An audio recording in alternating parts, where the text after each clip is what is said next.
салом тамошобинони арҷманд, ман Хиромон Бақозода ба таваҷҷӯҳи шумо хабарҳои муҳими радиои Озодӣ аз 29 январ.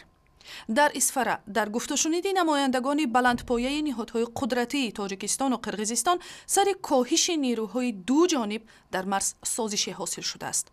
муовини аввали раиси вилояти Суғд Ҷумъабой Сангинов ба радиои Озодӣ гуфт, коҳиши нерӯҳо оғоз шудааст ва қарор аст ҳайатҳои ду кишвар рӯзи 30 январ дар Бишкек мулоқот кунанд.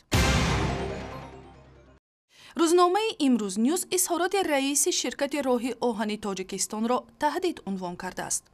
дар як мулоқоти бесобиқааш бо хабарнигорони тоҷик, Амонуллоҳи ҳукуматуллоҳ аз писаронаш Расул ва Рустам ҳимоят кард, ки ба қавли ӯ аз ҷониби матбуоти Тоҷикистон мавриди интиқоду тӯҳмати бепояву асос қарор гирифтанд.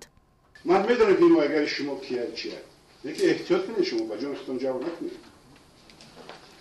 ҳозир ман 50,000 аз шумо нагирифтам, ду бор қарори суд баромадаги ки бояд 50,000 сомонӣ ман бавайтем, лекин ин ба ман зиёдтар даъво мекунад.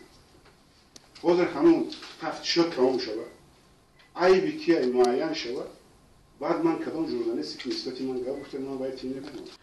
қазияи Расули Амонулло ба садамаи маргбори моҳи октябри соли 2013 ва даъвои Рустам Ҳукумов ба нашри матлаби интиқодие дар имрӯз ньюз соли 2012 бармегардад, ки мавриди таваҷҷӯҳи зиёди матбуоти Тоҷикистон қарор гирифт.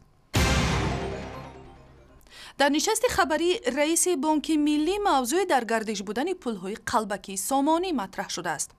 вақте Абдуҷаббор Ширинов дар муомилот будани сомониҳои қалбакиро рад кард, як хабарнигор ба ӯ 50 сомонаи қалбакиро намоиш дод ва гуфт, ки ин пули сохта дар муомила будааст. мақомоти Бонки Миллӣ аз ин пеш гуфта буданд, ки пулҳои коғазии миллӣ бо унсурҳои муосири ҳимоявӣ муҷаҳҳаз мебошанд, ки ҳама гуна амалҳои тақаллубкорӣ аз қабили кӯшиши чопи пулҳои қалбакиро барбод медиҳад. ҳукумати Русия ба Тоҷикистон таҷҳизоти навро барои тақвияти мубориза бо қочоқи маводи мухаддир тақдим кард.